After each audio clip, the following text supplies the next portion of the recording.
आत्मने प्रणतः क्लेशनाशाय गोविन्दाय नमो नमः। वर्णानामर्थसङ्घानां रसानां छन्दसामपि मङ्गलानां च कर्तारो वन्दे वाणिविनायकौ। वन्दे बोधमयं नित्यं गुरुं शङ्कररूपिणं यमाश्रितो हि वक्त्रोऽपि चन्द्रः सर्वत्र वन्द्यते। सीतारामगुणग्राम पुण्यारण्यविहारिणौ वन्दे विशुद्धविज्ञानौ कवीश्वर कपीश्वरौ।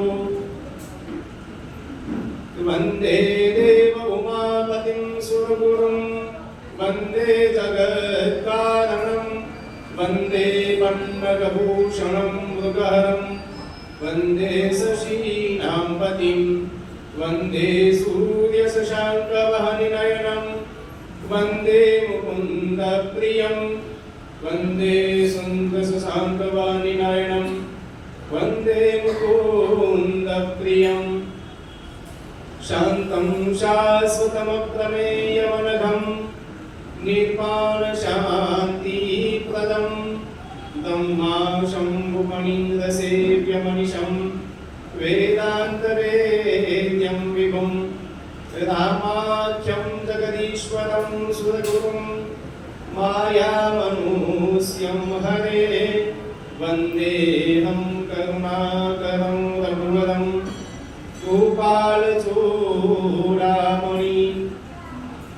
दक्षिणे लक्ष्मणो यस्य वामे च जनकात्मजा पूरतो मारुतिर्यस्य तं वन्दे रघुनन्दनं तं वन्दे रघुनन्दनं।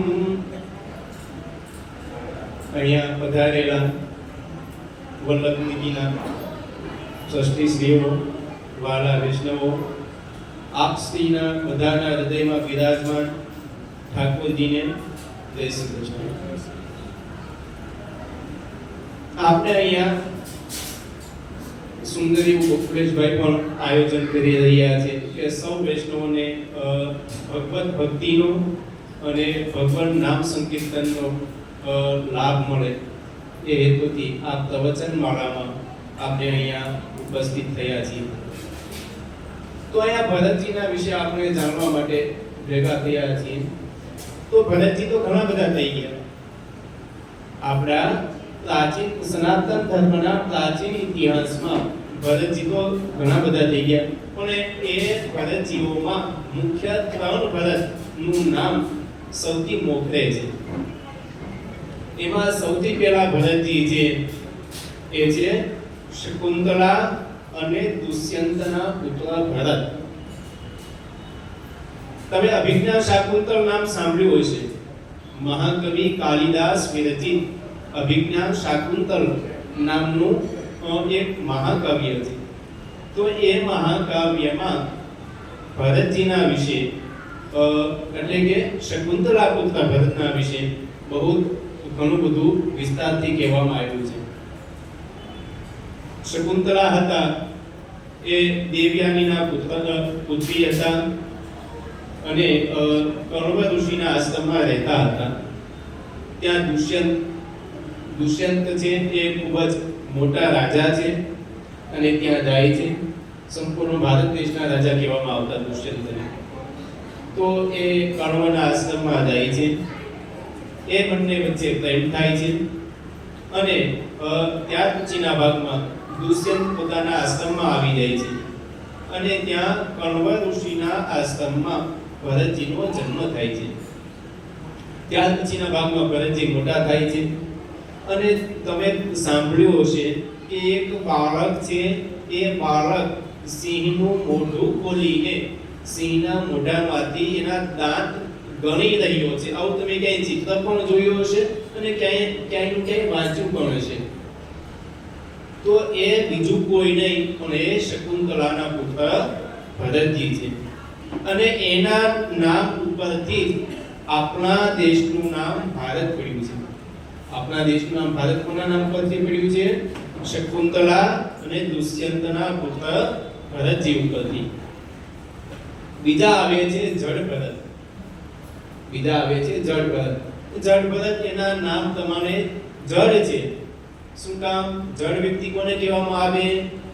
જે વ્યક્તિ બધું જાણવા છતાં પણ એનું કંઈ પણ પાલન કરે નહીં એને જડ કહેવામાં આવે. આપણને બધા જ નીતિ નિયમો ખબર હોવા છતાં પણ આપણે એનું પાલન કરીએ નહીં તો કેવા કહેવાય? આપણે જડવત કહેવાય. તો જડ ભરતજી છે એ આગલા જન્મની સ્મૃતિઓને લઈને, એનો પહેલાનો જન્મ હતો તો પહેલાના જન્મમાં એ ભરત તરીકે જ ઓળખાતા. તો એ જન્મમાં એ ઋષિમુનિ હતા અને ખૂબ જ તપ કરતા હતા. તો એમના આશ્રમની પાસે એક વખતના સમયે એક મૃગલી ઉપર એક સિંહે હુમલો કર્યો. તો એ મૃગલી છે એ નાસ્તી એ નદીના કિનારા પરથી પસાર થઈ છે એવામાં એને પ્રસવ થાય છે અને મૃગ બાળકનો જન્મ થાય છે. ભરતજી છે આ બધું જુએ છે. તો ભરતજીએ જોઈને એ જે નાનું એવું મૃગ બાળક હતું એને પોતાના આશ્રમમાં લાવે છે અને એને ખૂબ જ લાડકોડથી મોટું કરે છે. ભરતજીનું જે ધ્યાન હતું એ હવે તપમાં ઓછું અને મૃગમાં ચોંટેલું રહ્યું. તો એને લીધે થઈને એનો જન્મ, બીજો જન્મ શેનો થયો? મૃગનો થયો. શેનો? મૃગ. આપણે કહીએ ને કે માણસ જન્મના અંદર જેનું સૌથી વધારે ચિંતન થયું હોય ભગવાન આપણને એનો આગલો જન્મ એવો આપે. જો આપણને ભગવાનનું ચિંતન વધારે થયું હોય તો આપણને ભગવાન જેવા બનાવે અને આપણને એ જડ ભરતની જેમ જો એ મૃગલીનું અથવા પ્રાણીઓનું ચિંતન થયું હોય તો આપણને ભગવાન એવા બનાવે છે. તો જડ ભરતજીનો બીજો જન્મ મૃગનો થયો. એ જન્મમાં પણ એની પૂર્વ જન્મની જે સ્મૃતિ છે એ ગઈ નહીં અને એ જન્મ એમણે એવી જ રીતે વિતાવ્યો. બીજા જન્મમાં તેઓ પુનઃ મનુષ્ય થયા અને ઋષભદેવજીના ત્યાં. ઋષભદેવજી એટલે ખબર છે તમને? જૈન ધર્મ છે તો એ જૈન ધર્મના જે પ્રથમ તીર્થંકર એ ઋષભદેવજી છે. તો એ ઋષભદેવજીને ત્યાં ભરતજીનો પુનઃ જન્મ થયો. આ જન્મમાં પણ પાછલા બે જન્મની એમને સ્મૃતિ હતી. કે પાછલા બે જન્મમાં એક ભરતજીનો મુનિ જન્મ અને બીજો મૃગ જન્મ. આ બે જન્મની સ્મૃતિ લઈને જન્મ્યા જેથી એમને આ દુનિયા સાથે પોતાનું મન છે દુનિયામાં લગાવવા જ લાગતા નહોતા. એટલે શું કર્યું? એ જળની જેમ બધાની સાથે વર્તાવ કરતા હતા. તો એવી રીતે એ જડ ભરતજી. અને ત્રીજા ભરતજી છે એ ક્યાં છે? દશરથ પુત્ર ભરત. દશરથજી અને માં કૈકેયીના પુત્ર ભરત એટલે કે એ ભરતજીનું ચરિત્ર છે. તણેતર ભરતજી છે પોતાના નામ પ્રમાણે જ ઉદાર ચરિત્ર વાળા હતા અને ખૂબ વિશાળ ચરિત્ર વાળા હતા. તણેતર ભરતજીએ પોતાની પાસે સંપત્તિ હોવા છતાં પણ, સત્તા સંપત્તિ હોવા છતાં પણ એનાથી તેઓ દૂર જ રહ્યા છે. ચાહે જડ ભરતજી હોય, ચાહે શકુંતલાના પુત્ર ભરતજી હોય કે ચાહે દશરથજીના પુત્ર ભરતજી હોય, તો એ ત્રણે છે એ બધાથી સંપત્તિ સત્તાથી દૂર જ રહ્યા છે. તો આપણે એવા દશરથજીના પુત્ર ભરતથી આપણે શરૂઆત કરીએ. કાલિદાસજી રઘુવંશમાં, રઘુવંશ એટલે કે રઘુથી લઈને અથવા તો સૂર્યથી લઈને રામ સુધીનું જેના અંદર જે પણ વંશ છે તે વંશનું વર્ણન એટલે કે રઘુવંશ. તો કાલિદાસે રઘુવંશ નામનો પણ એક ગ્રંથ લખેલો છે, મહાકાવ્ય છે. એ પણ તો એના અંદર અનેક એવા રાજાઓના વર્ણનો છે જે રઘુવંશમાં આવતા હોય. તો કાલિદાસ કહે છે વસૂર્ય પ્રભવો વંશઃ સ્વચાલ્પા વિષયામતિઃ ઇતિષુ દુસ્તરમ મોહા દુરુપેનાસ્તિ સાગરમ. વસૂર્ય પ્રભવો વંશ, ત્યાં ભગવાન સૂર્યનો વંશ, અને વચાલ્પા વિષયામતિઃ, અને ત્યાં મારી અલ્પમતી, મારી એવી બુદ્ધિ નથી કે હું આ સૂર્યના વંશને વર્ણવી શકું. ઇતિષુ દુસ્તરમ મોહા દુરુપેનાસ્તિ સાગરમ. આ જે અગાધ એવા સમુદ્ર છે, તો એ અગાધ એવા સમુદ્રને હું મારી નાની એવી નૌકા થકી પાર કરવાની ઈચ્છું છું. આ જે સમુદ્ર છે, રઘુના વંશ નામનો આ જે સમુદ્ર છે, એ સમુદ્ર તો બહુ અગાધ છે, પણ મારી નાની એવી જે મતિ છે, એ નાની એવી મતિ રૂપી બુદ્ધિથી હું સમુદ્રને ઓળંગવાનો પ્રયાસ કરું છું. તો આવી રીતે એ રઘુવંશમાં આગળના ભાગમાં સૂર્ય ભગવાન છે, તો સૂર્ય ભગવાનથી રામચંદ્રજી છે એ સૂર્ય વંશમાં થઈ ગયા, અને કૃષ્ણચંદ્ર છે એ ચંદ્ર વંશમાં થઈ ગયા. તો એ સૂર્ય વંશમાં સૂર્યના આગળના ભાગમાં સૂર્યથી સ્વયંભૂ મનુ થયા, અને સ્વયંભૂ મનુથી આગળના ભાગમાં સગર વગેરે રાજાઓ થયા. તો એ સગર વગેરે જે રાજા થયા એના 60 પુત્રો હતા. એ ઋષિ મુનિનો અપરાધ કરવાથી એ 60 જે રાજાઓ છે, એ 60 રાજાઓનો નાશ, 60,000 રાજાઓ હતા એમના પુત્ર, એ 60,000 પુત્રોનો નાશ થઈ ગયો. ત્યાર પછીના ભાગમાં ઘણા બધા એ તપ કર્યું, માં ગંગાને પ્રસન્ન કરવાની કોશિશ કરી, પણ તેઓ વિફળ ગયા. અને ત્યાર પછીના એ જ વંશમાં રાજા દિલીપ થયા, જે ગંગાને લઈને આવ્યા. દિલીપ થયા, દિલીપ પછી ભગીરથ થયા, અને ભગીરથ છે એ ગંગાનું તપ કર્યું, અને ગંગાને બ્રહ્મલોકમાંથી લઈને અહીંયા સુધી પૃથ્વીલોક સુધી આવ્યા. માટે ભગીરથ લાવ્યા માટે ભાગીરથી કહેવાના. તો એ જ વંશમાં આગળના ભાગમાં રાજા રઘુ થયા, અને રઘુવંશ એ રઘુના નામ ઉપરથી જ રઘુવંશ પડ્યું. આ જ વંશને સૂર્યવંશ પણ કહેવામાં આવે છે, ઇક્ષ્વાકુ વંશ પણ કહેવામાં આવે છે, અને રઘુવંશ પણ કહેવામાં આવે છે. એ રઘુવંશમાં આગળ જતા દશરથજી થયા, અને દશરથજીને 3 પત્નીઓ હતી. આપણે બધા જાણીએ છીએ કે દશરથ રાજા હતા એ ખૂબ જ મોટા અને સમ્રાટ રાજા હતા. ત્યારે સંપૂર્ણ ભારત દેશમાં એવું કહેવામાં આવતું કે સંપૂર્ણ ભારત દેશના સૌથી મોટા રાજા માનવામાં આવતા. તો એમને 3 પત્નીઓ, માં કૌશલ્યા, માં કૈકેયી અને માં સુમિત્રા. આ 3 પત્નીઓ એમને હતી. તો એ 3 પત્નીથી તેમને ત્યાં 4 સંતાનોના જન્મ થયા. કૌશલ્યાથી રામજીનો જન્મ થયો, કૈકેયીથી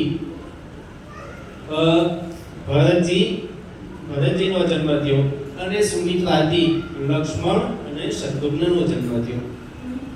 આપણે ભરત અને શત્રુઘ્ન કહીએ છીએ, તો ભરત અને શત્રુઘ્ન બંને કૈકેયીમાંના નથી. કૈકેયીના ખાલી ભરતજી છે, અને માં સુમિત્રાના લક્ષ્મણ અને શત્રુઘ્ન છે. તો એ ભરતજી છે એ દશરથ રાજાને ત્યાં ખૂબ જ લાડકોડથી બધા જ ભાઈઓની સાથે મોટા થવા લાગ્યા. વાલ્મીકી કૃત રામાયણ, વશિષ્ઠ કૃત રામાયણ અને કાકભૂષુંડી રામાયણ, આ ત્રણમાં ભગવાન રામના ચરિત્રોનું ખૂબ જ સારી રીતે વર્ણન કરવામાં આવ્યું છે. રામાયણ તો ઘણી બધી છે, રામાયણ ઘણી બધી છે. આપણા ભારત દેશના અંદર સૌથી વધારે ટ્રાન્સલેટ થયેલી કોઈ પણ બુક હોય તો કઈ છે? ગીતાજી. સૌથી પહેલા નંબર ઉપર આવે ગીતાજી. ગીતાજીનો અનુવાદ વિશ્વની સંપૂર્ણ ભાષાઓમાં, વિશ્વની સંપૂર્ણ ભાષાઓમાં થયો છે. જ્યારે ત્યાર પછીના ભાગમાં બીજું કોઈ પુસ્તક હોય તો એ રામાયણ છે.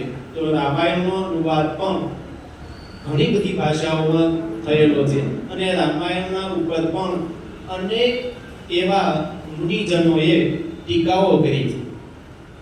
તો આપણે રામચરિતમાનસ કહીએ છીએ. તો એ રામચરિતમાનસ શું છે? તો એ પણ એક ટીકા છે. મૂળ જે રામાયણ છે તે વશિષ્ઠ કૃત રામાયણ છે. કઈ? વશિષ્ઠ કૃત રામાયણ. તે વશિષ્ઠજીએ ભગવાન રામના જન્મના વર્ષો પહેલા, ભગવાન રામનો જન્મ તો પછી થઈ ગયો, ભગવાન રામનો જન્મ તો પછી થયો, એના અનેક વર્ષો પહેલા એમણે લખી નાખી હતી. એમને પોતાના યોગથી, માટે યોગ વશિષ્ઠ રામાયણ કહેવામાં આવે. કેવી રીતે રામાયણ કહેવામાં આવે? યોગ વશિષ્ઠ રામાયણ. શું કામ યોગ લગાવ્યું? તો કે પોતાના યોગ બળના વડે એમને રામાયણ લખી છે. પોતે એ ભવિષ્ય વહેતા હતા કે ભવિષ્યમાં શું બનવાનું છે આગળના ભાગમાં, રઘુવંશમાં. તો એ બધું જ એમને લખ્યું છે. તો આ ત્રણેય રામાયણમાં ભગવાન રામનું ચરિત્ર વર્ણવ્યું છે. તો એ રામના ચરિત્રની સાથે સાથે ભરતજીનું ચરિત્ર પણ વર્ણવવામાં આવ્યું છે. અલગથી ભરતજીનું ચરિત્ર ત્યાં વર્ણવ્યું નથી. બાળપણનું ચરિત્ર અલગથી ભરતજીનું વર્ણવવામાં આવ્યું નથી, કારણ કે ચારેય ભાઈઓમાં કોઈ ભેદ જોતા હતા નહીં. તો અહીંયા ખૂબ જ સારી રીતે ભરતજીનું બાળપણ વીત્યું. ત્યાર પછીના ભાગમાં 11 વર્ષનું તેમનું 11 વર્ષ થયા એટલે તેમને જનોઈ આપવામાં આવી. ત્રિવર્ણને જનોઈ, ત્યારે જનોઈ ધારણ કરાવવામાં આવતી હતી. પહેલાના સમયમાં ત્રિવર્ણને જનોઈ આપવામાં આવતી હતી. બ્રાહ્મણ, વૈશ્ય અને ક્ષત્રિય ઇત્યાદિને ત્રિવર્ણને જનોઈ આપવામાં આવતી. અને જનોઈ સંસ્કાર થઈ જાય, યજ્ઞો પવિત્ર સંસ્કાર થઈ જાય ત્યાર પછીના ભાગમાં એના અભ્યાસનો સમય થવામાં આવતો. તો અહીંયા 11 વર્ષ થવાથી એમને યજ્ઞો પવિત્ર સંસ્કાર થયા અને યજ્ઞો પવિત્ર સંસ્કારના પછી એમને વિશ્વામિત્ર મુનિને ત્યાં ભણવા માટે મોકલવામાં આવ્યા. તો ખૂબ જ સારી રીતે ભણ્યા. રામચરિતમાનસમાં પણ તુલસીદાસજી કહે છે, ગુરુ ગૃહ ગય ઉપટન ગુલાઈ અલ્પકાલ સબ વિદ્યા પાઈ. તો ત્યાં ગુરુના ઘરે આપણી અત્યારે જે મેધા શક્તિ છે એ બહુ જ ઓછી થઈ ગઈ. આપણી જે સ્મરણ શક્તિ કેવો કે મેધા શક્તિ કેવો પહેલાના સમય કરતા બહુ જ ઓછી છે. પહેલાના સમયમાં એ સ્મરણ શક્તિ ખૂબ જ વધારે હતી. તો અત્યારે આપણે એવું વિચારીએ છીએ કે આપણે અત્યારે ઘણું બધું ભણવાનું છે, ઘણા બધા પુસ્તકોનું અધ્યયન કરવાનું છે. તો એવું નથી કે પહેલાના સમયમાં નહોતું થતું. આપણા કરતા પણ વધારે પહેલાના સમયમાં એ અધ્યયન કરવામાં આવતું હતું. અત્યારે તો આપણે કોઈ પણ બુક હોય તો એનો એકાદ બે ચેપ્ટર આવતા હોય અભ્યાસ કરવામાં. પહેલા એક બે ચેપ્ટર નહીં પણ આખી બુકો જ આવતી અભ્યાસમાં. કેટલી વિદ્યા કીધી? 64 પ્રકારની. 64 પ્રકારની જે વિદ્યાઓ હતી એ વિદ્યાઓ ભણાવવામાં આવતી હતી પહેલા. અને જે પણ રાજકુમાર હોય કે કોઈ સામાન્ય માણસ હોય, બધાને જ એ વિદ્યાનો અધિકાર હતો અને બધાને જ એ વિદ્યા ભણાવવામાં આવતી હતી. કારણ કે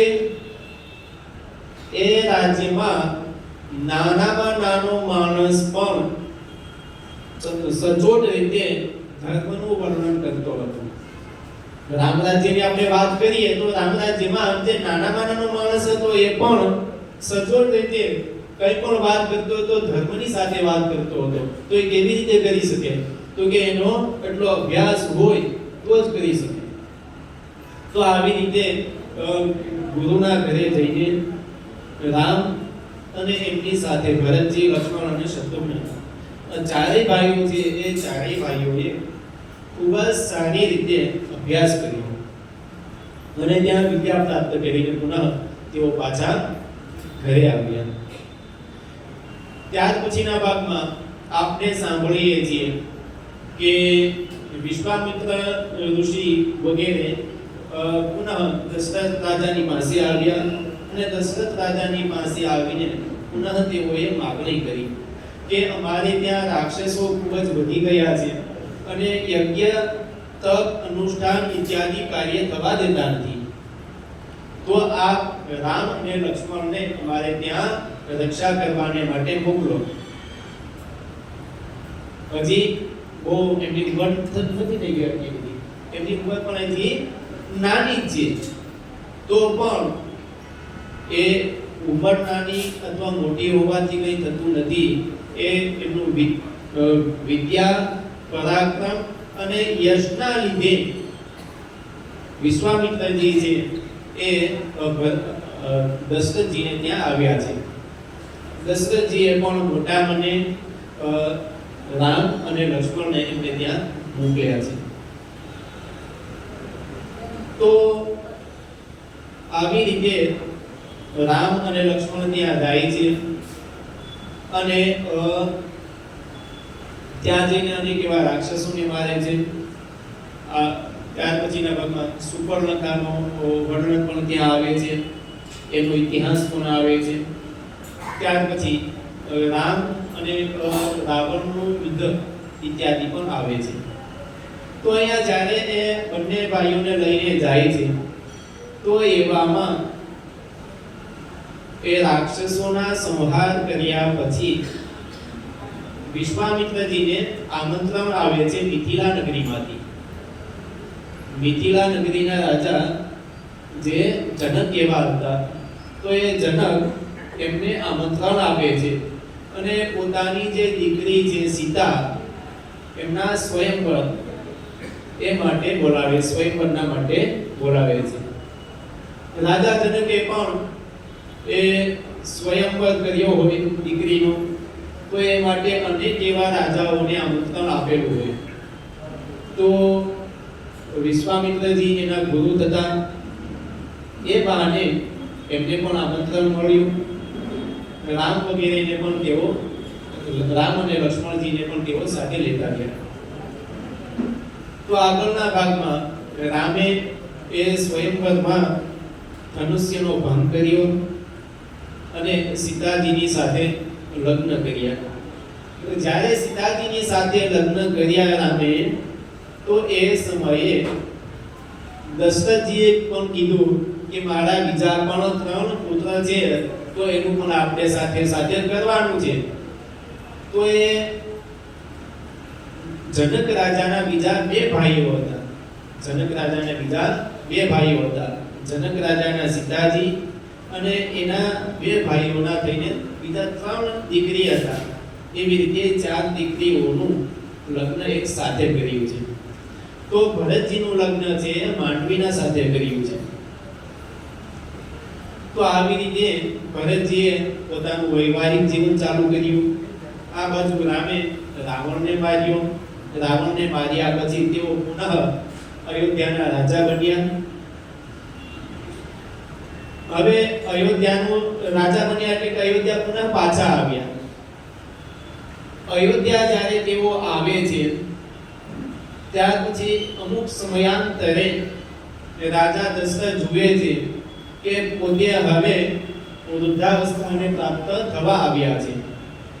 એમના વાળ છે એ સફેદ થવા માંડ્યા છે. આ બધા પરિવર્તનો, શારીરિક પરિવર્તનો જોઈને તેઓ વિચાર કરે છે કે હવે રાજ્ય છે રામને આપી દેવું જોઈએ. જુઓ, એ સમયના અંદર જે સૌથી મોટા પુત્ર હોય એમને રાજ્ય સોંપવામાં આવતું, એ રાજા એમને બનાવવામાં આવતા, અને બીજા જે પણ પુત્ર હોય એમને એના સહયોગી તરીકે રાખવામાં આવતા. એમને કંઈ આપવામાં ન આવતું એવું કંઈ નથી, કેમ કે એમને પણ રાજાઓ જ બનાવવામાં આવતા હતા. તેઓ જ્યારે એ રાજ્ય છે અયોધ્યા એક રાજ્ય છે, તો અયોધ્યાના બીજા અનેક એવા ખંડ રાજ્યો છે, આપણે જેને ખંડવા રાજા તરીકે ઓળખતા હતા. તો એમાં ભરતજીને પણ લક્ષ્મણને પણ બધાને અને અમુક પ્રદેશના રાજા બનાવવામાં આવ્યા છે. તો આવી રીતે રામને રાજા બનાવવાની વાત થતી હતી. તો એવામાં જ એ સમયાંતરે કૈકેયીએ જે વચન દશરથ રાજાએ જે કૈકેયીને વચનનું કીધું હતું એ એમને યાદ આવ્યું. કૈકેયીને કે એક સમયની વાત છે, દશરથ રાજા અને કૈકેયી બંને દેવાસુર સંગ્રામમાં દેવતાઓને મદદ કરવાને માટે ગયા હતા. દેવાસુર સંગ્રામમાં દેવતાઓને મદદ કરવાને માટે તેઓ ગયા હતા. તો એવા યુદ્ધમાં જ્યારે રથના ચક્રનો કીલો જ્યારે નીકળી ગયો, ત્યારે કૈકેયીએ પોતાના હાથની આંગળીના વડે એ રથચક્રને તૂટતું બચાવ્યું હતું, એને નીકળી જતું બચાવ્યું હતું. ત્યારે રાજા દશરથજીએ એમને કીધું હતું પ્રસન્ન થઈને કે માગી લો, તમારે શું જોઈએ છે, તમારે શું જોઈએ છે માગી લો. ત્યારે કૈકેયીએ કીધું કે એક નહીં પણ બે વચન માગીશ, પણ અત્યારે નહીં, સમય આવે ત્યારે. અત્યારે નહીં પણ સમય આવે ત્યારે હું એક નહીં પણ બે વચન માગીશ. હવે જ્યાં રામને રાજા બનાવવાનો સમય આવ્યો, ત્યારે મંથરા નામની દાસીએ એ જે બે વચન હતા એ યાદ અપાવ્યા. જુઓ, આપણે કહીએ છીએ ને થોડું લૌકિકમાં પણ આપણે થોડું જતા રહીશું, કેમ કે આપણે વૈદિક ને એ બધું તો આપણે સાંભળતા જ રહેતા હોઈએ છીએ. લૌકિકમાં રહીએ છીએ એટલે થોડું લૌકિક પણ સાથે સાથે લઈશું. હંમેશા એક વસ્તુ યાદ રાખવાની, બહુ જ્યારે પ્રસન્નતા હોય ને ત્યારે રાજા રામની જેમ રાજા દશરથની જેમ કોઈને વચન આપી ન દેવું. આપણને ઘણી બધી વખત બહુ પ્રસન્નતા થતી હોય ત્યારે આપણે કહી દઈએ કે શું જોઈએ છે તમારે, કયો એમ આપણને આપી દઈએ તમને. એવી રીતે કોઈને કહી દેવું નહીં. અને બીજું, જ્યારે ક્રોધ આવે ત્યારે પણ કંઈ બોલી દેવું જોઈએ નહીં. કારણ કે ક્રોધ એ અવિવેકનું પ્રતીક છે. માણસમાં જ્યારે અવિવેક આવે એટલે ક્રોધ આવવાનો છે, અને ક્રોધ આવે એટલે બીજાનું તો પછી એક ખરાબ થાય. સૌથી પહેલા તો પોતાનું જ ખરાબ થાય છે. સૌથી પહેલા પોતાનું ખરાબ થાય, પછી બીજાનું. કારણ કે શરીર ધ્રુજવા માંડે, આંખો ચક્કર થવા માંડે, ઊભા રહેવું પણ મુશ્કેલ થઈ જાય, શું બોલવું એ પણ ખબર ના પડે. માટે ક્રોધ આવે ને ત્યારે 5 મિનિટ તો સૌથી પહેલા શાંતિથી ઊભા રહી જવું, અથવા તો એ ક્રોધના સ્થળેથી ક્યાંય જતા રહેવું 5 મિનિટ, અને પછી જે બોલવું હોય એ બોલવું. બાકી ક્રોધ આવે ત્યારે પણ કંઈ બોલવું જોઈએ નહીં. તો જે બે વચન હતા તે બે વચનને યાદ દેવરાવ્યા. તો માં કૌશલ્યાએ અમાર કૈકેયીએ પણ એ દાસીના કહેવામાં આવીને પોતાનું સંતાન રાજા બને એ હેતુથી એમને પણ બે વચન માંગ્યા છે. પોતે કોપ ભવનમાં રહીને રાજા દશરથને બોલાવે છે. દશરથજી ત્યાં આવે છે અને રાજા દશરથે એમને બે વચન આપે છે. પહેલું વચન માંગે છે કે ભરતને ગાદી. પહેલું વચન ક્યું માંગે છે? ભરતજીને ગાદી. તો રાજા દશરથ તરત જ કહે છે કે હા, પહેલું વચન આપી દીધું. કારણ કે એના મને તો 4 સંતાન સરખા હતા. દશરથજીના મને 4 સંતાન સરખા હતા. જો હંમેશા એક વસ્તુ યાદ રાખવાની કે આપણે પોતાના સંતાનોમાં જો ભેદ કરશું તો લોકો એ જ ભેદ દ્રષ્ટિથી એ સંતાનોને જોવાના છે. ઘરવાળા જે ભેદ દ્રષ્ટિથી એ સંતાનોમાં ભેદ પાડશે, આ સારો છે, આ ખરાબ છે, આ આવો છે, આ આવો છે, તો લોકો એ જ દ્રષ્ટિથી, જે દ્રષ્ટિથી તમે જુઓ છો પોતાના સંતાનોને, તો લોકો એ જ દ્રષ્ટિથી તમારા સંતાનોને જોવાના છે. માટે આ દશરથજીમાં કઈ ભેદ હતો નહીં. તો એમને પેલું જે વચન હતું એની હા પાડી.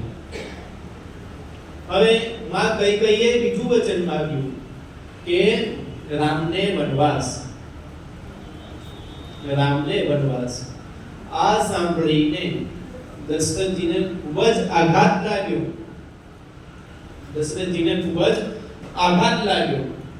અને દશરથજી એમ કહે છે કે તમારે બીજું કંઈ પણ માંગવું હોય તો માંગી લ્યો, બીજા એના સિવાયના બીજા હું તમને 5 વચન આપવા માંગુ છું. રામને વનવાસ સિવાય હું તમને બીજા 5 વચન આપવા માંગુ છું. હું રામને આ રાજ્યની બહાર મોકલી દઈશ, બીજા રાજ્યના રાજા બનાવી દઈશ, પણ તમે રામને વનવાસ ન આપો. આ વચન તમે ન માંગો.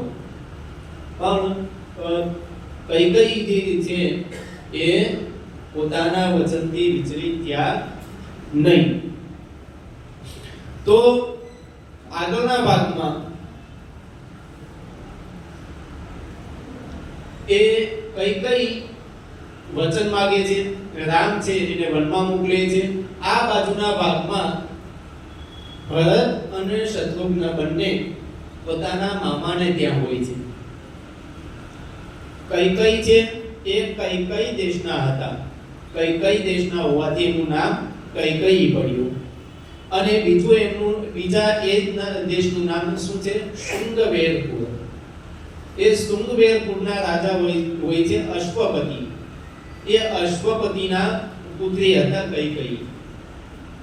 શુંગવેરપુરના રાજા હતા અશ્વપતિ અને અશ્વપતિના પુત્રી હતા કૈકેયી. તો એ મામાને ત્યાં હોય છે. આ અશ્વપતિ પણ કોઈ નાના સુના રાજા નહોતા, એ પણ ખૂબ જ મોટા રાજા હતા. અને એ રાજા અવડા મોટા રાજા હોવાને લીધે એમની જે રાજનીતિક કુશળતાઓ વગેરે હતી એ પણ ખૂબ જ વધારે હતી. તો ભરતજી ત્યાં હતા. ભરતજીને આ બાજુના ભાગમાં રામના વિરહના કારણે દશરથજી છે એ માંદગીમાં પટકાય છે. વચન માંગે છે ત્યારે તો દશરથજી પણ ખૂબ જ સારી રીતે સમજાવે છે. તો કે રામો વિગ્રહવાન ધર્મઃ. રામ એટલે કોણ? તો કે સાક્ષાત ધર્મનું સ્વરૂપ. દશરથજી આવું કહે છે કે રામો વિગ્રહવાન ધર્મઃ. રામજી છે તો ધર્મનું સ્વરૂપ છે સાક્ષાત. પણ ભરત છે કોણ છે? તો કે રામાદપી હિતમ મન્યે ધર્મતો. રામાદપી હિતમ મન્યે ધર્મતો. રામ જો ધર્મનું સ્વરૂપ છે તો ભરતજી છે એ રામ કરતા પણ કઈ ઓછા નથી.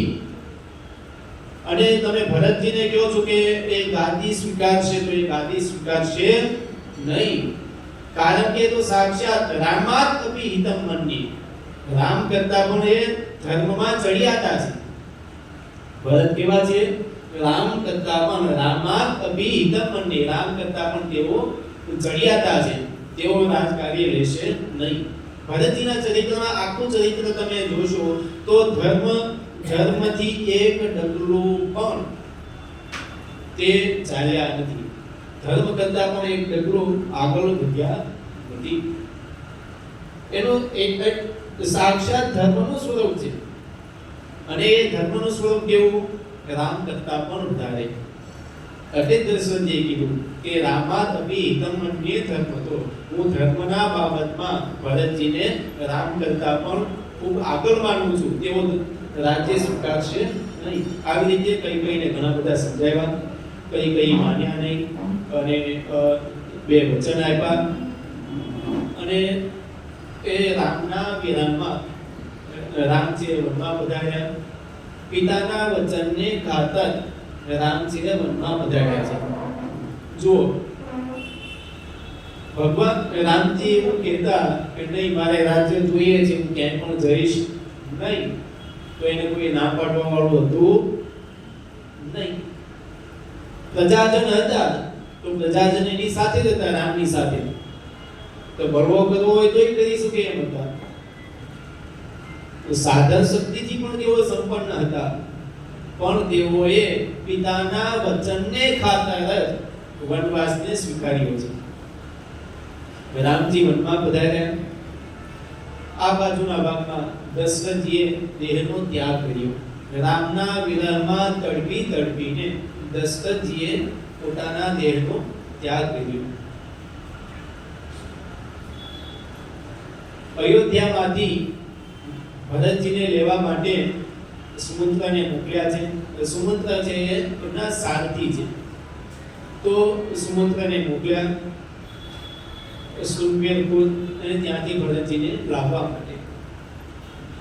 ભરતજી ત્યાંથી આવે છે તો એમને ઘણા બધા અપશુકનો થાય છે રસ્તામાં. જુઓ, ઘણી વખત ભગવત પ્રેરણા થતી હોય છે ઘણી બધી. કોઈ સારું થવાનું હોય આપણા જીવનમાં તો પણ ભગવાન એની આગાહી પહેલેથી કરી દેતા હોય છે, અને જ્યારે કંઈ ખરાબ થવાનું હોય તો ત્યારે પણ ભગવાન એવા ઘણા બધા નિર્દેશો કરતા હોય છે. જ્યાં ભરતજી મામાના ઘરેથી નીકળે છે એવામાં એને પેલા ગરુઓનો અવાજ સંભળાય છે. રાત્રિઓ છે એ રાત્રિઓ બહુ જ ઘનઘોર લાગે છે. ન થવાના બધા એંધાણો એને દેખાવા માંડે છે. મનમાં વિચાર કરે છે કે કંઈક અનિષ્ટની શંકા છે, કંઈક અનિષ્ટ થયું છે. સુમંત્રા છે એમણે ત્યાં જઈને કીધું નથી કે આવું બધું બની ગયું છે, પણ એ ત્યાં જઈને ખાલી લેવા માટે આવ્યા છે એવું જ એમણે કીધું છે. પણ આવું બધું અનિષ્ટ જોઈને એને મનમાં ખૂબ શંકાઓ થવા માંડે છે. એ જ્યારે રાજ્યમાં આવે છે તો રાજ્યમાં પ્રજાજનો છે એમના મુખ ખૂબ જ મલિન થઈ ગયા છે, મુખ પરની કાંતિ જતી રહી છે. આવું એ જોયે છે. અને જ્યાં ઘરે આવે છે એટલે દશરથજીના એમને સમાચાર મળે છે. પહેલા તો તેઓ દશરથજીનું જે પણ ક્રિયાકર્મ ઇત્યાદિ છે એ સંપૂર્ણ કરે છે, અને ત્યાર પછીના ભાગમાં એ માં કૈકેયીની પાસે જાય છે, અને કૈકેયીની પાસે જઈને ન કહેવાના વેણ એ કહે છે. શું કહે છે? તો કે કઈ કઈ કત જન્મી જગમાં જા, જો જન્મી તબઈ કાહે ન બાજા, કુલ કલંક જેહી જન્મે હુમાઈ, અપજસ ભાજન પ્રિયજન દોહી. માં કઈ કઈને શું જઈને કહે છે કે કઈ કઈ કત જન્મી જગમાં જા, કે કઈ કઈ હે માં કઈ કઈ તો આ જગમાં શું શેના માટે જન્મી છે? તો જન્મી ન હોય તો જન્મી ન હોય તો જ સારું હતું, કારણ કે તમારા લીધે જ મેં એક પિતાને ખોયા છે, એક ભાઈને વનમાં મોકલ્યો છે. આવું દુઃખ તો બીજે મેં ક્યાંય પણ જોયું નથી. એટલે પોતાની માતાને જ કહે છે કે તું શાના માટે જન્મી છે, અને જો તું જન્મી એનો પણ વાંધો નથી તો તું વાંજણી શાના માટે ના રહી? જો જન્મી તો ભઈ કાહે ન પાંચા, મને જન્મ શું કામ આપ્યો તે? કુલ કલંક જેહી જન્મે મોહી.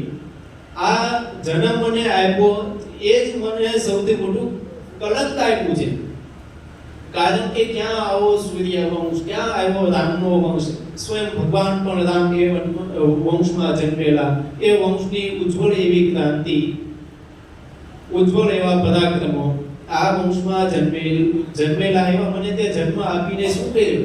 કલંક આપ્યું છે. અને અપજસ ભાજન પ્રિયજન દ્રોહી. અપજસ ભાજન, આ મને અપજસ મળ્યો છે અને પ્રિયજનનો દ્રોહી કહેવાયો છું.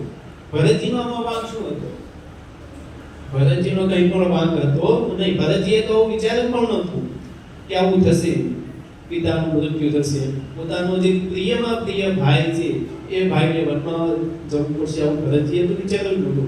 એટલે ભરતજીએ આગળ પણ ઘણું બધું કીધું છે કે જો તું મારી માં ન હોત, અને મારી માં છે એનો પણ વાંધો નથી, પણ જો તું રામને પ્યારી ન હોત, તો રામને મનગમતી ન હોત, હું તો તારો આજે જ વધ કરી નાખીશ. આવું પણ કીધું છે. કારણ કે ભરતજી એવું કહે છે કે આગળ પણ પરશુરામ થઈ ગયા, અને પરશુરામે પોતાના પિતાના વચનને ખાતર માતાનો શિરચ્છેદ કરી નાખ્યો હતો. જો આપણે વાત કરીએ છીએ પણ એ બધા સંમત થવા નહોતા. એમની માતાને પણ પુનઃ પાછા જીવિત કર્યા હતા. જમદગ્નિ મુનિએ પરશુરામને આદેશ આપ્યો કે જા તારી માતાને મારી નાખ. માતાના મનના અંદર જે ખરાબ વિચારો છે એના લીધેથી જા તું તારી માતાને મારી નાખ. પરશુરામ જે પિતાનું કહેવું માન્યું અને માતાને મારી નાખી. એ સમજતા હતા કે મારા જે પિતાજી છે સર્વસમર્થ છે, તો એમને મારી નાખ્યા. પછી પિતાજીએ કીધું કે માં તારે હવે શું જોઈએ છે? તો કે મારી માતાને પુનઃ પાછા જીવિત કરી દો, અને એમને મનમાં એવું ન થવું જોઈએ, લાગવું જોઈએ કે મેં એમનો વધ કર્યો હતો. તો એ જ પ્રકારે હું આપને પણ મારી નાખત. હું સેના વાત નથી કરતો કે રામને તમે ખૂબ જ પ્રિય છો, એ માટે જ હું તમને કંઈ કહેતો નથી. આવી રીતે કહે છે, આગળ કહે છે ભરતજી, પિતરમ યો ન પશ્યામિ નિત્યમ પ્રિય હિતે રતઃ યો મે ભ્રાતા પિતા બંધો યસ્ય દાસોસ્મિ સંમતઃ તસ્ય મામ શીઘ્રમાખ્યાહિ રામસ્યા ક્લિષ્ટ કર્મણઃ પિતા હિ ભવતિ જ્યેષ્ઠો ધર્મમાર્યસ્ય દાનતઃ તસ્ય પાદો ગ્રહિષ્યામિ સહિતાનિ ગતિર્મમ. ભરતજી આગળ એવું કહે છે કે પિતરમ યો ન પશ્યામિ નિત્યમ પ્રિય હિતે રતઃ, હું મારું જે નિત્ય પ્રિય કરવા વાળા પોતાના સંતાનનું પિતા છે એ હંમેશા પોતાના સંતાનનું સારું જ ઈચ્છતા હોય. નાનું સંતાન હોય, મોટું હોય, સારું હોય, ખરાબ હોય કે જેવું પણ સંતાન હોય, પણ એક પિતા છે કે માતા છે એ પોતાના સંતાનનું હંમેશા સારું જ ઈચ્છતા હોય છે. તો અહીંયા એમ કહે છે કે મારા હિતના ખાતર નિત્ય મારું સ્મરણ કરવા વાળા એવા પિતાજી હવે રહ્યા નથી. યો મે ભ્રાતા પિતા બંધુર્યસ્ય, હવે મારા જે ભાઈ છે એ જ મારા પિતા અને મારા બંધુ છે. જો પિતા પછી જે મોટો ભાઈ હોય એ મોટા ભાઈને પણ પિતાના સમાન જ કહેવામાં આવ્યું છે. શાસ્ત્રમાં મોટા ભાઈને પિતાના સમાન માનવામાં આવ્યો છે. તો અહીંયા ભરતજી પણ એ કહે છે કે યો મે ભ્રાતા પિતા બંધુર્યસ્ય, હવે મારા જે મોટા ભાઈ છે એ જ મારા પિતા છે અને મારા એ જ બંધુ છે, ભાઈ છે. અને દાસોસ્મિ સંમતઃ, અને હું તો એનો દાસ છું. હું તો ભરતજીનો દાસ છું. તસ્ય મામ શીઘ્રમાખ્યાહિ રામસ્યા ક્લિષ્ટ કર્મણઃ, કે તેનો ભગવાન રામના વિશે મને કહો કે એમને કષ્ટ કોણે આપ્યું. અને પિતાહિ ભવતિ જ્યેષ્ઠો, અને પિતાને શ્રેષ્ઠ માનવામાં આવે છે. પિતાહિ ભવતિ જ્યેષ્ઠો, જ્યેષ્ઠનો અર્થ મોટો એવો થાય કે મોટો ભાઈ હોય એ પિતા સ્વરૂપે માનવામાં આવે છે. અને ધર્મમાર્યસ્ય દાનતઃ, ધર્મના અંદર પણ એવું કહેવામાં આવ્યું છે. માટે તમે મારા મોટા ભાઈના વિશે મને કહો, તો એ જ્યાં પણ હશે ત્યાં હું એમની પાસે જઈશ અને એમની પાસે માફી માંગીશ. તો આવી રીતે એ કૈકેયીના પાસે આવી રીતે કૈકેયી માતાને ખૂબ જ કઠોર એવા વચનો કહે છે. ત્યાર પછીના ભાગમાં પોતાના ગુરુજનો, વડીલો અને ગ્રામજનો અને નગરજનો બધાની સાથે ભરતજી છે એ જ્યાં રામ હોય છે ત્યાં આવે છે. તે સમયે રામજી છે એ રામ પ્રયાગરાજમાં, આટલું જે પ્રયાગરાજ છે એ પ્રયાગરાજમાં નિવાસ કરતા હોય છે. તો પ્રયાગરાજમાં નિવાસ કરતા હોય છે, તો ભરતજી છે એ ત્યાં પ્રયાગમાં આવે છે. મન બહુ જ ઉદ્વિગ્ન છે. ચિત્ત છે એ ચિત્તના અંદર અનેક એવા વિચારો છે. મેલો એમનો દેહ છે, આવો ખૂબ જ મ્લાન એવું એમનું વદન છે, આવું બધું એમનું સ્વરૂપ છે. અને એવા સ્વરૂપે તેઓ રામની પાસે આવે છે. વશિષ્ઠ રામાયણમાં એનું વર્ણન કર્યું છે. જટિલમ ચીરવસનમ પ્રાંજલિનમ પતિતમ ભુવિ દુર્દર્શી રામો દુર્દર્શમ યુગાંતે ભાસ્કરમ યથા. જટિલમ ચીરવસનમ, એમણે જે વસ્ત્ર પહેર્યા છે એ પણ હવે ખૂબ જ ભેલા ઘેલા થઈ ગયા છે. અને કોઈ જાણે કે કોઈ સેવક હોય, કોઈ ભિખારી હોય, એવી રીતે એ બંને હાથ ફેલાવે છે, બંને હાથ જોડી રામની પાસે આવે છે.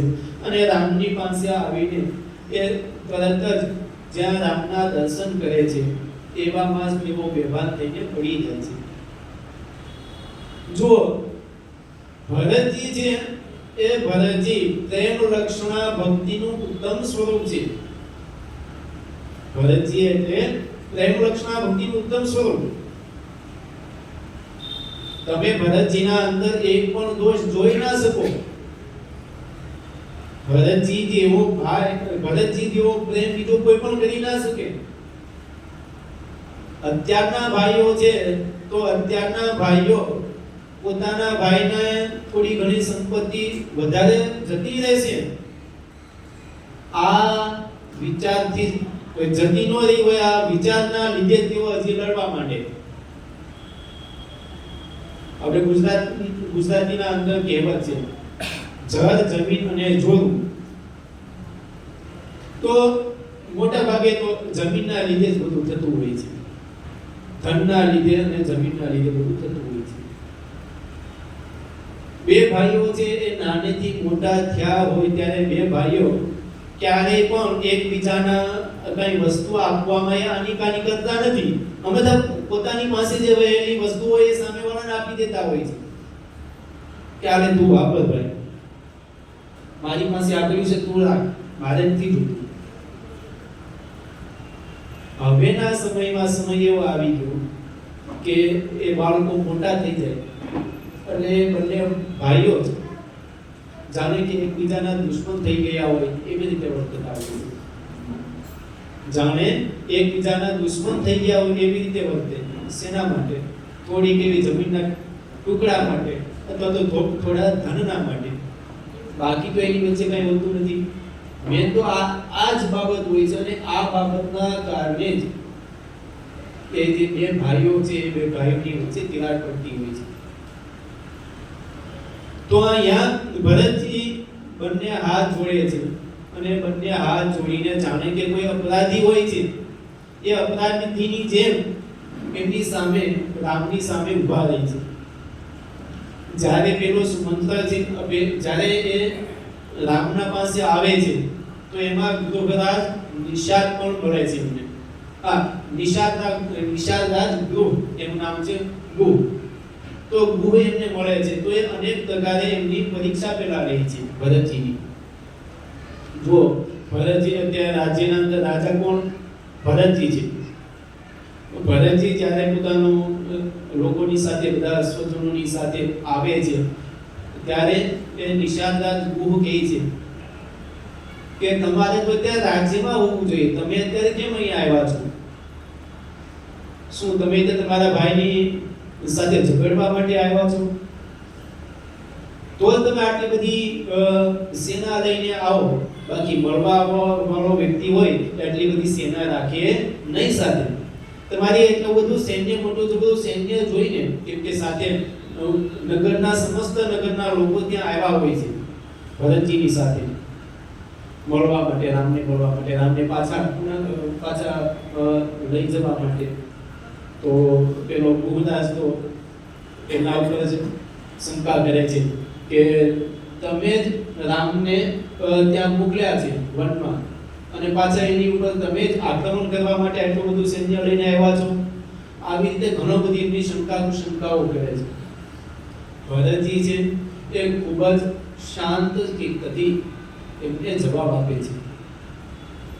જો એક માણસનું મન છે કેવું હોય છે કે જ્યારે આપત્તિમાં પડેલો માણસ હોય ત્યારે એનું મન ખૂબ જ ઉદ્વિગ્ન હોય, શું નિર્ણય લેવો એ પણ એને ખબર પડતી હોતી નથી.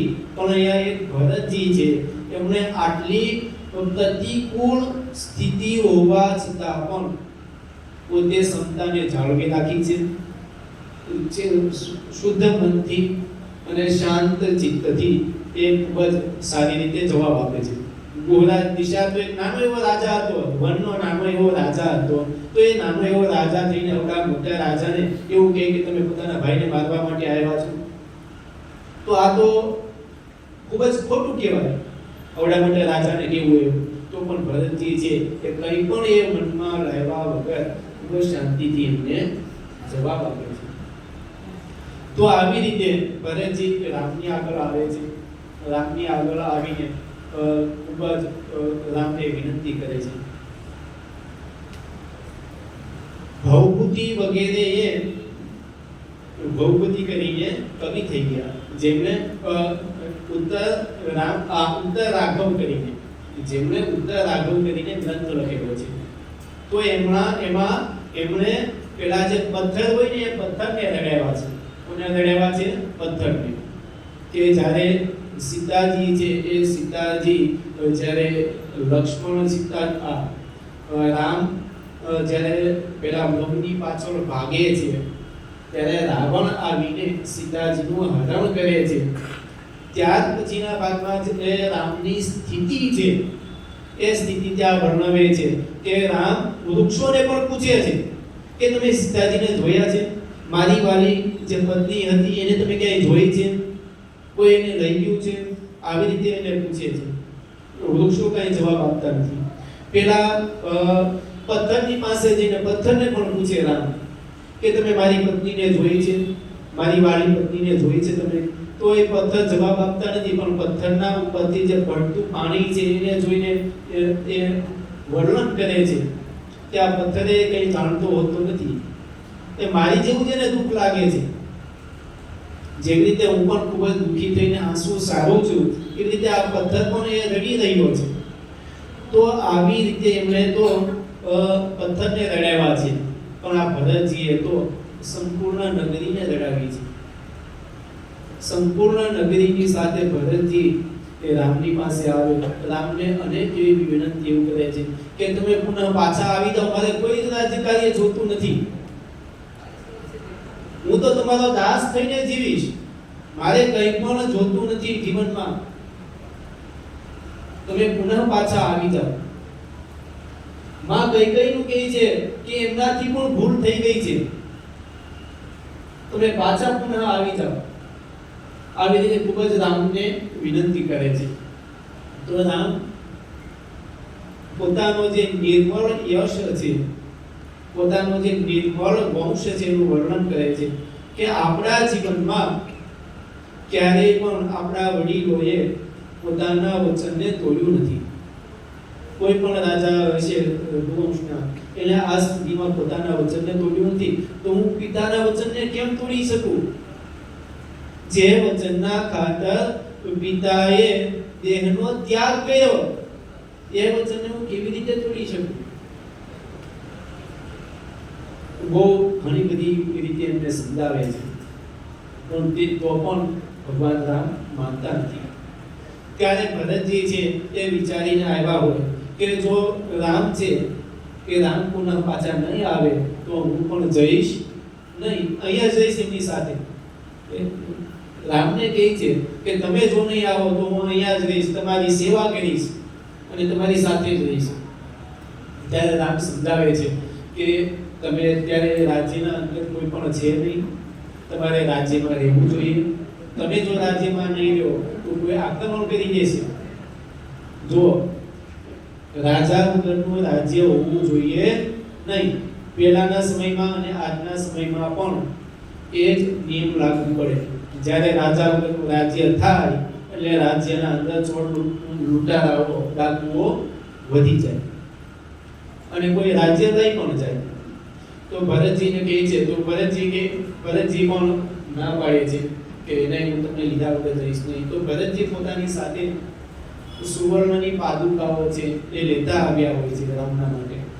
તો રામને કહે છે કે તમે આ પાદુકાને ધારણ કરો તો એ પાદુકા છે એ સંપૂર્ણ રાજ્યનું સંચાલન કરશે. શું કહે છે?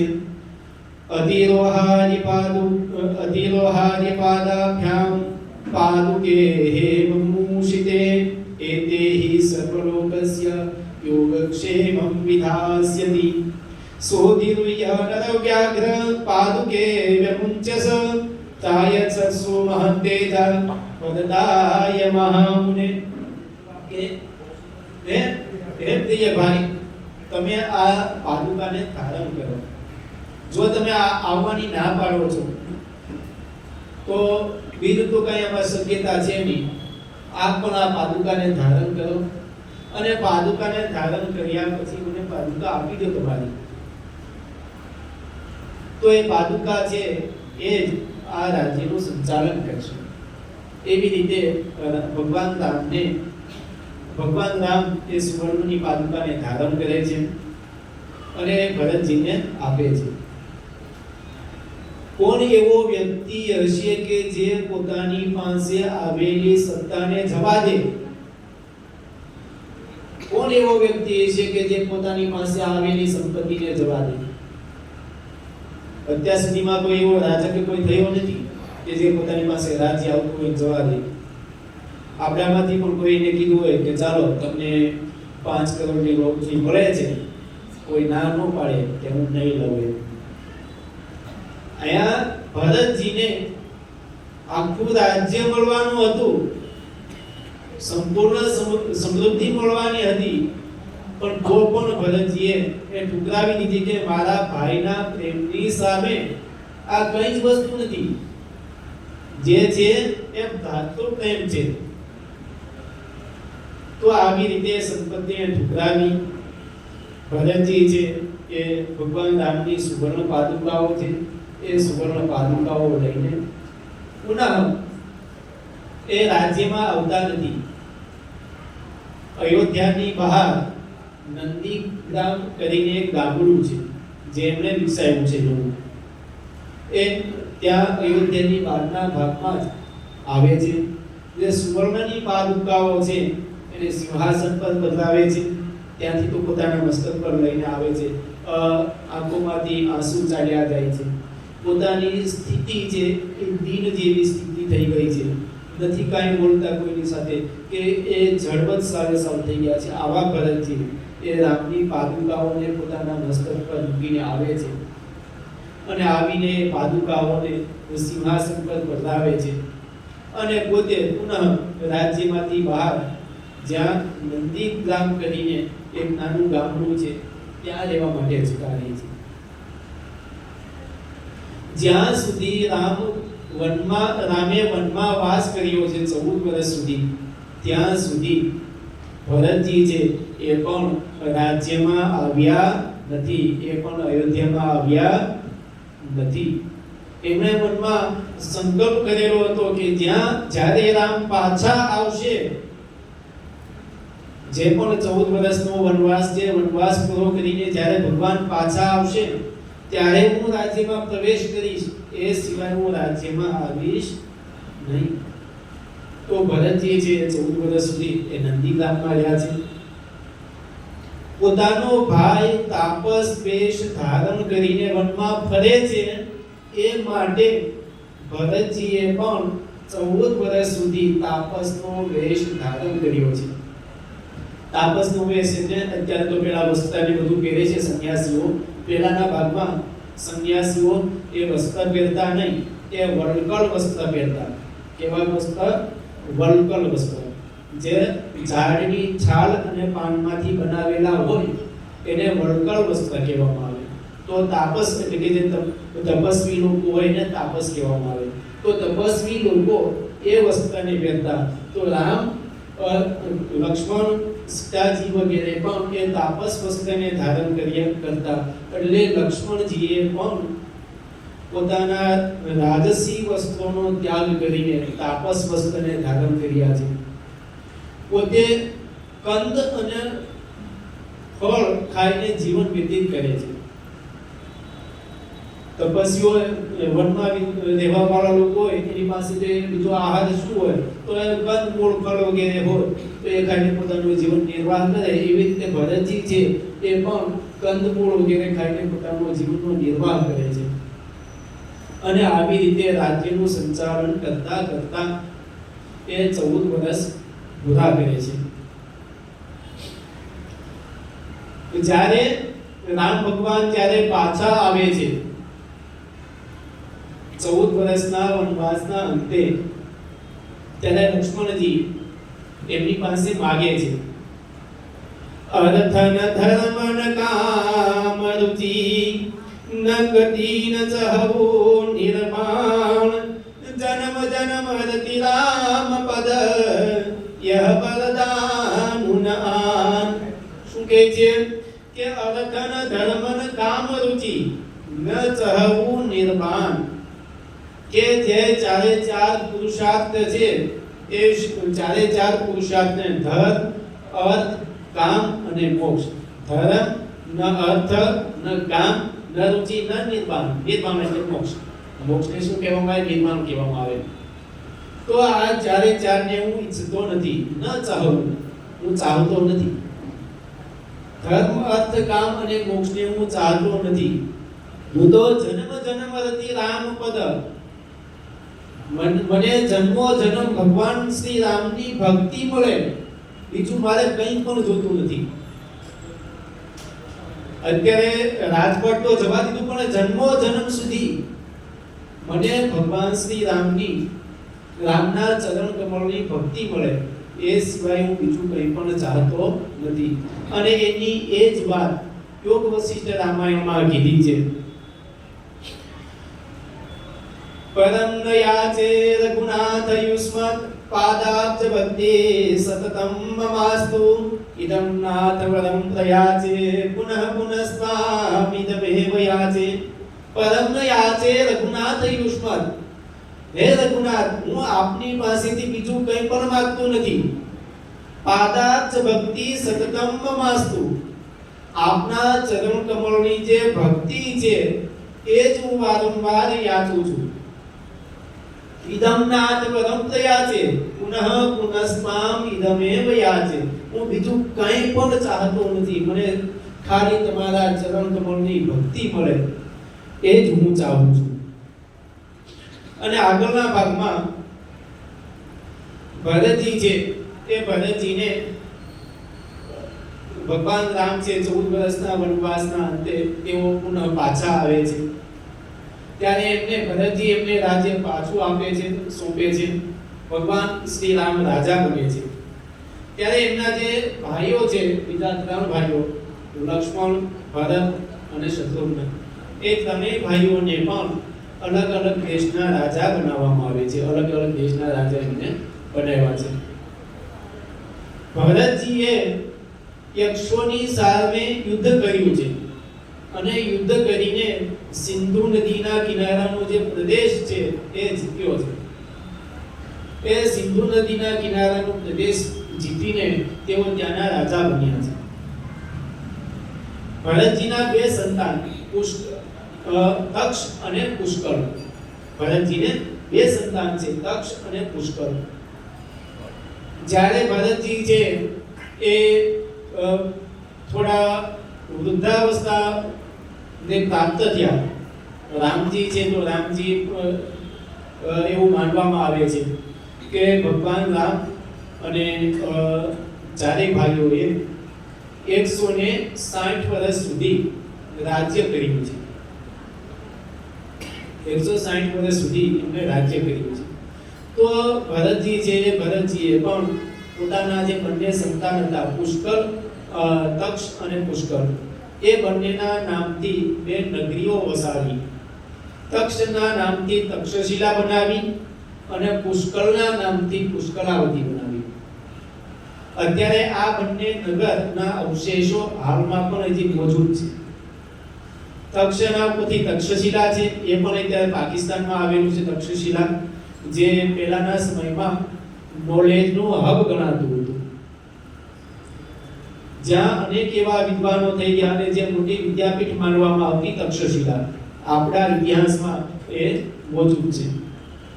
અને ત્યાર પછીના ભાગમાં પુષ્કરના નામ ઉપરથી પુષ્કરાવતી નામ પડ્યું. તો એ પુષ્કરાવતી પણ હાલના પાકિસ્તાનમાં આવેલું હતું. તો આવી રીતે એ બંનેને રાજ્ય સોંપ્યું. અને ત્યાર પછીના ભાગમાં ભરતજી છે, એ ભરતજી પોતે રામની પાસે આવીને તેઓ રહેવા માંડ્યા. ભરતજીનું ચરિત્ર છે ખૂબ જ નિર્મળ છે. એ જે સાંભળવા વાળા છે એ સાંભળવા વાળાને પણ એ આનંદિત કરવા વાળું છે, પ્રેમ આપવા વાળું છે. ધાતૃ પ્રેમનું જો સૌથી કોઈ મોટું ઉદાહરણ હોય તો એ ભરતજી છે. હાલના સમયમાં ભરતના જેવો ભાઈ થઈ જ ના શકે.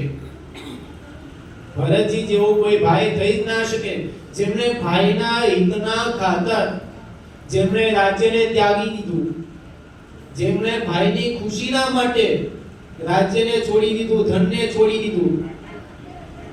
પોતાનો ભાઈ વનમાં છે એ વિચાર કરીને એમણે તપસ્વી વેશને ધારણ કર્યો. પોતાના ભાઈ વનમાં છે એ વિચારીને જેમણે કંદમૂળ ફળ ખાઈને 14 વર્ષ સુધી બહાર વાસ કર્યો, આવો ભાઈ થઈ જ ના શકે. અને એવો ભાઈ થાય તો એને ખૂબ જ ધન્ય છે.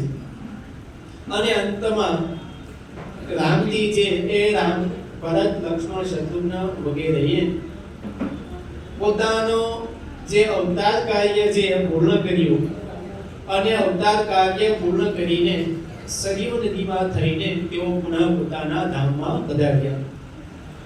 ભરતજીને જે ભગવાનનો શંખ એટલે કે પાંચજન્ય, ભગવાન વિષ્ણુ ભગવાનના શંખનું નામ શું છે?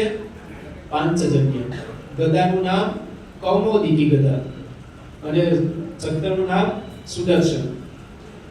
તો એ ભગવાનનો જે શંખ છે પાંચજન્ય, એ પાંચજન્યના અવતાર માનવામાં આવે છે.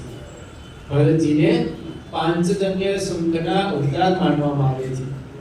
જ્યારે ભરતજી છે એ પોતાનું અવતાર કાર્ય પૂર્ણ કરે છે અને પુનઃ પાછા પોતાની જે નિજ ધામ છે એ નિજ ધામમાં ગોલોક ધામ અથવા તો વૈકુંઠ ધામ બંને એક જ છે. આપણે જેને ગોલોક કહીએ અથવા તો વૈકુંઠ કહીએ, તો એ વૈકુંઠ ધામમાં પુનઃ ભગવાનની પાસે પુનઃ પાછા ત્યાં પધારે છે. અસ્તુ.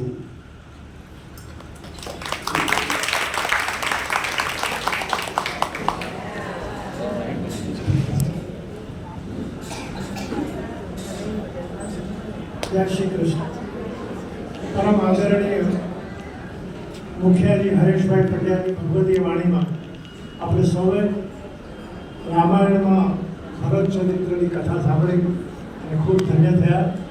આપનો હૃદયપૂર્વક હું આભાર વ્યક્ત કરું છું. અને પુનઃ કોઈ બીજા ચરિત્રના વિષય લઈને આપની જ્ઞાનવાણીનો અમને લાભ મળે એ ધન્યવાદ. અને આ સાથે આ પ્રવચન પૂરું થાય છે. હવે આરતીનો સમય થાય છે.